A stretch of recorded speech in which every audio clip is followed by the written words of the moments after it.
Hello, beautiful people. My name is Mary Laura Cato, and this is the Melanin Culture, the sacred place where ordinary people of melanin get to share their extraordinary stories, their genius, their experiences, and their insight into the human condition.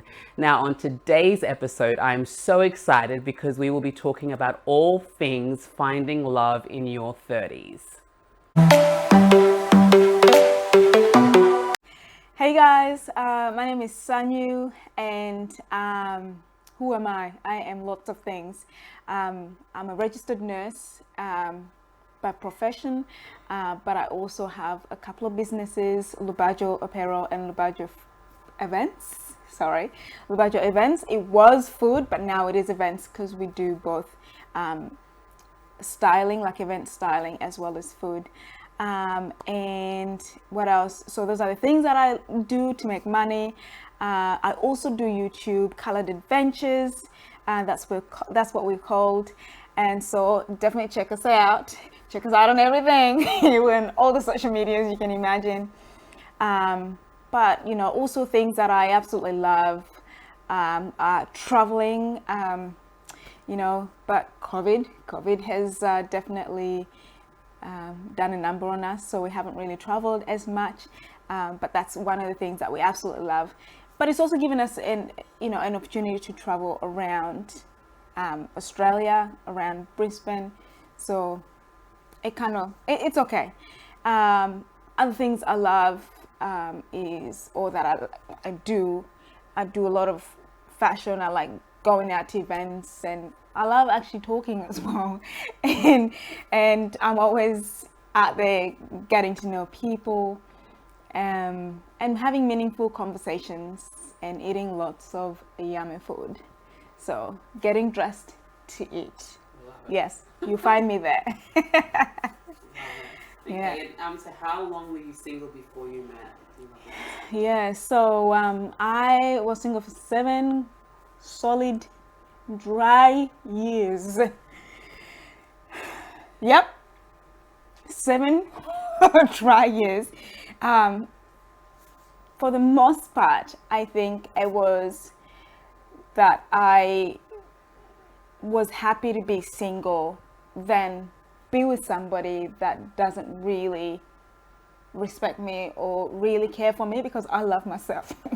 I don't know if you have met me, but I love myself, and so I will not let anybody come and destroy my peace and just my good life. I learned a lot about myself. I learned a lot about love in a different perspective.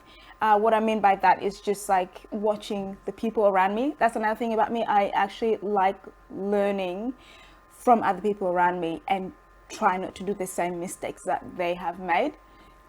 And so I just observed a lot of relationships, and just was crazy. Crazy stories I have heard. And so it was good for the most part. Some days felt really lonely, but I am so grateful for my single years.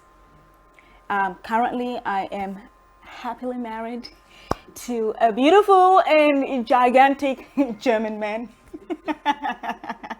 And he's one of the best things that's ever happened to my life. So yeah. Love it. And finally, what is love to you? Love to me is safety. I have never felt more safe in my life until when I got married. And when I say that, I'm not talking about like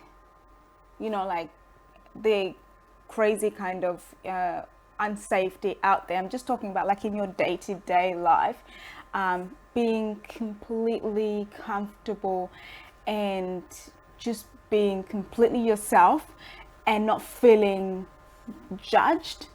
But also because I married a really good man, because I understand that there's some relationships that some women don't feel safe at all. But for me, like, love is safety. Like, true love is absolute safety. And I think that in a sense, that's how you feel when you're in God's, when you're with God, like you feel completely safe. And I feel like that's what love should make you, or should be, or should make you feel like. Thank you so much for joining us on the Melanin Culture today. We've Thank been you for talking having all me. things love, and you've shared poignantly. And I'm excited now to just kind of get a bit more of a personal dig into your experience with love in your 30s, finding love. You are now a married woman.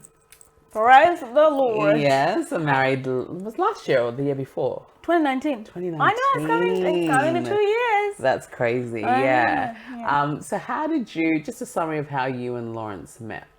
Right. By the way, thank you for having me. Yes. On the show, Yes. on Melanin Culture. It's an absolute pleasure.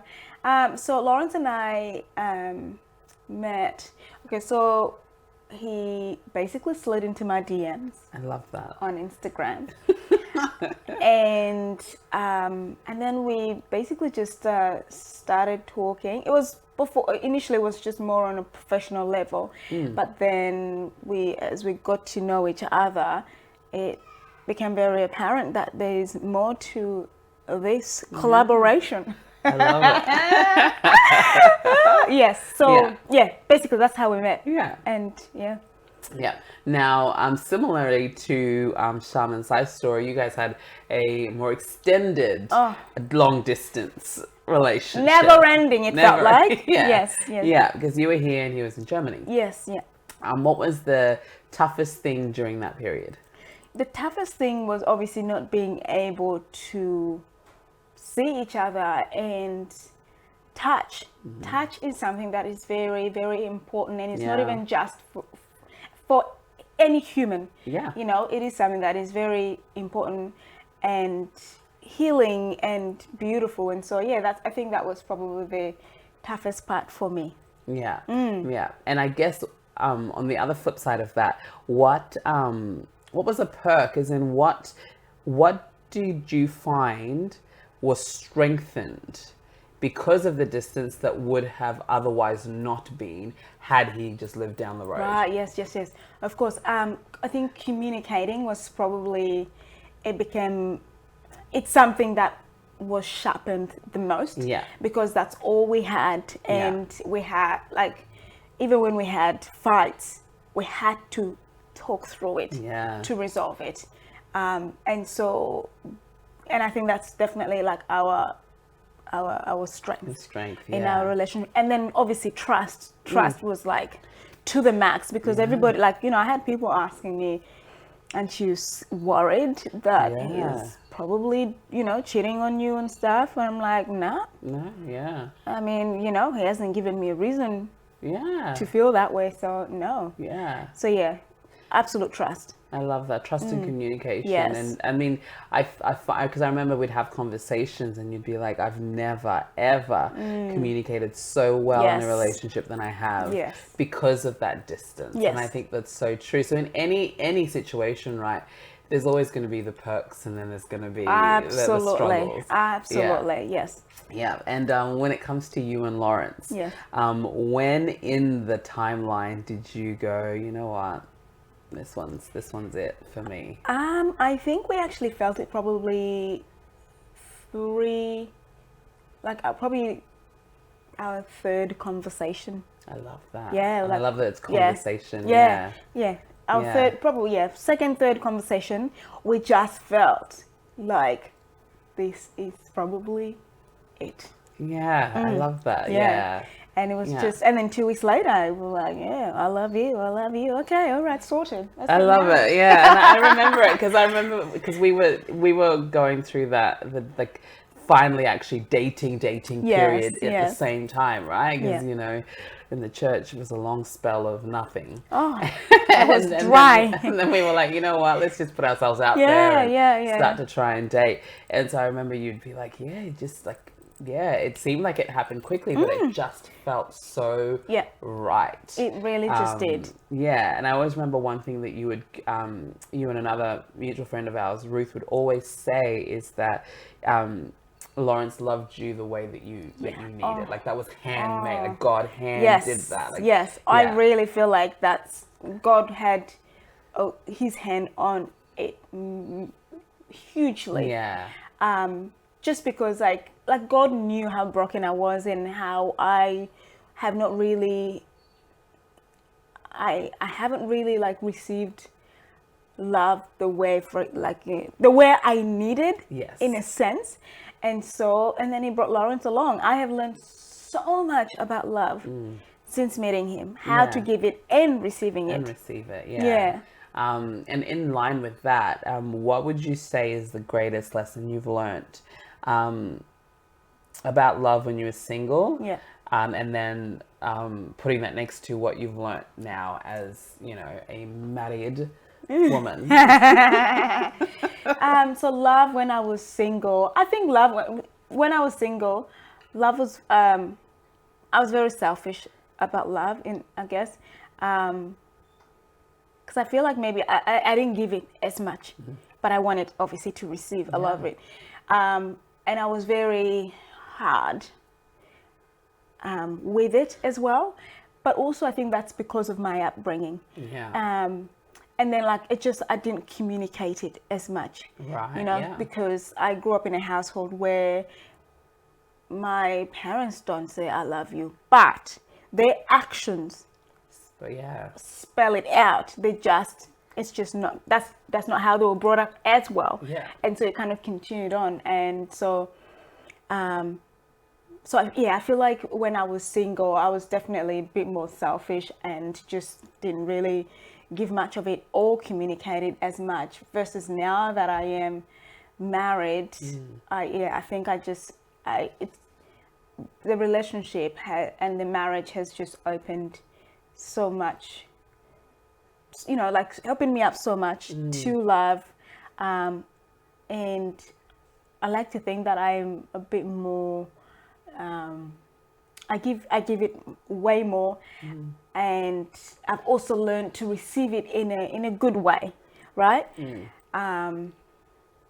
Yeah, I don't know. Did I answer that question? You did, and that's a lesson. Yeah, You said it twice. How to give it, how to receive it. Yes. Because that's a lesson, right? Yeah. When you've either been, I don't want to say starved of it, but when you haven't had good love or been in a healthy relationship, it's hard to know how to receive that love, because you can often have voices in your head saying, I'm not worthy of this, or thinking that the other person has an ulterior motive, like why would you love me this way? Why are you being this good to me? Yeah. So it's a beautiful thing when you're in a relationship. And you mentioned earlier that you've never felt so safe. Yeah. And I think that comes with it. Like when you feel safe, you can receive that Absolutely. love, because you know it's Absolutely. for you. Yeah. Yeah.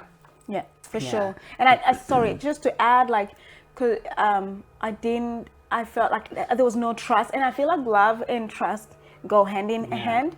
And you know, like when I was single, I definitely didn't trust a lot of, you know, relationship wise, I didn't trust a lot of, you know, men or like the guys that I dated and all that jazz. So I always often held back, I suppose as well, that, you know, contributes to it. And versus now that I am married, because I absolutely trust Lawrence, and like you said, well, like I said, both of us said, I feel really safe, and so I'm more open to it. And it's broken down all my barriers, or what is it, my walls. He brought down all my walls, and so now there's so much more light. And one thing I also remember you saying a lot is like, Laura, he's mushed me up. Yeah. Like he's like, I'm a hard. Yeah. I'm a coconut.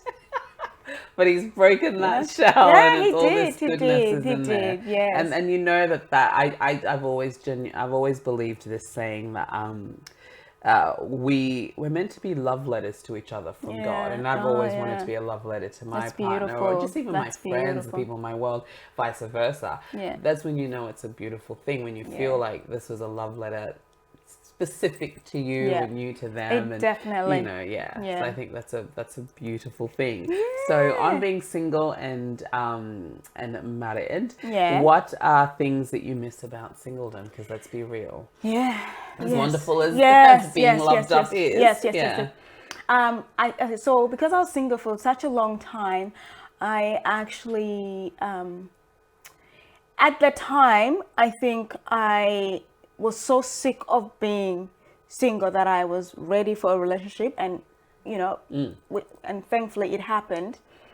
And so perhaps I took it for granted a little bit, but I've always been an independent person. So I had to be independent, and rely on myself, because I was single for the longest time.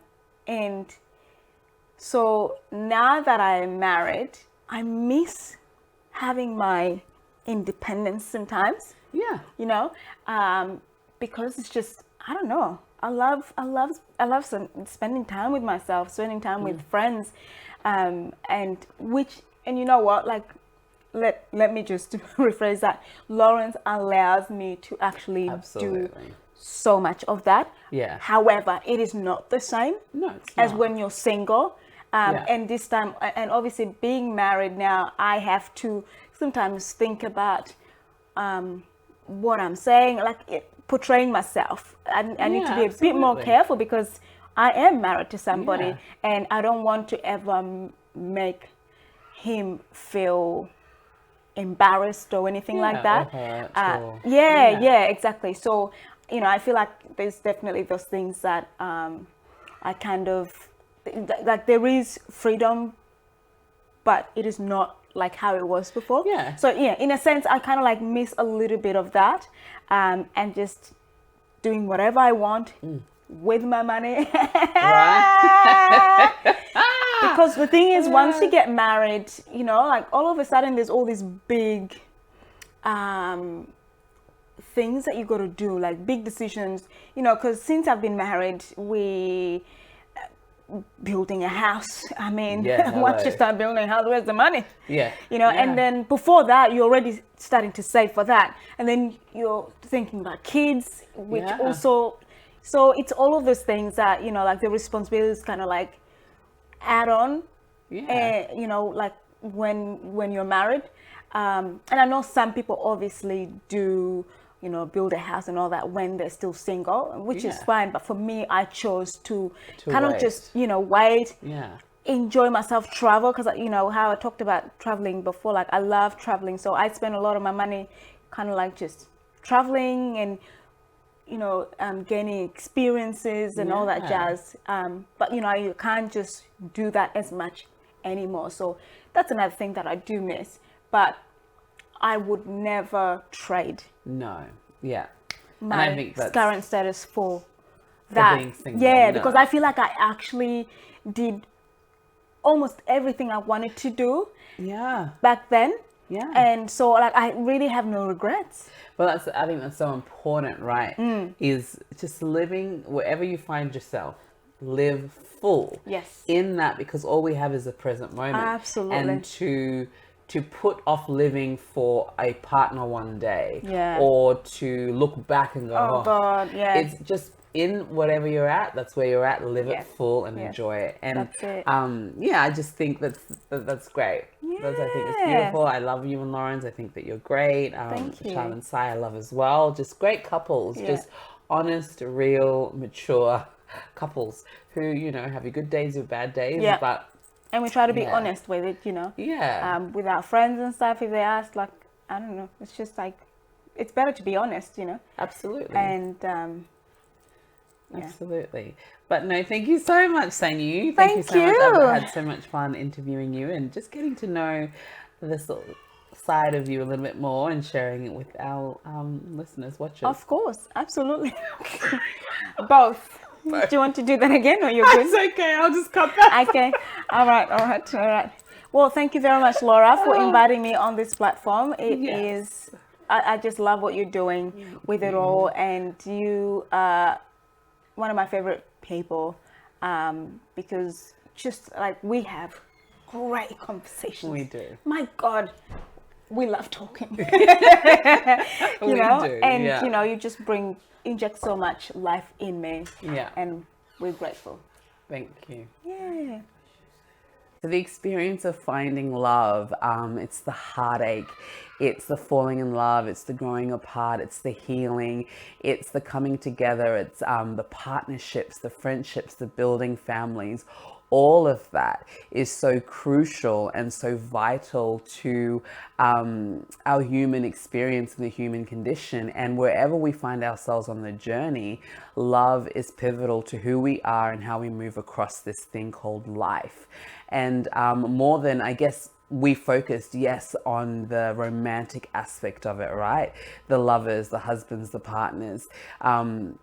But more important than just that is wherever you find yourself, love in and of itself, fill your love up with love. If you're single at the moment, fill your love up with love for yourself and the love that you have from your friends and your family, because there is no gradient or rating. There is no such thing as the love that you have with a partner is greater than the love that you can have with a friend. It's different, and those differences and those nuances are there for a reason, and they speak to your particular season in life. And I'm a single mom in this season, and although yes, I still dream and long to find a partner that is that forever kind of partner that I can build a life with, I don't at all feel that my life has any less love because I'm a single mother. I have my son, I have myself, I have amazing friends, some of which have been on the show today.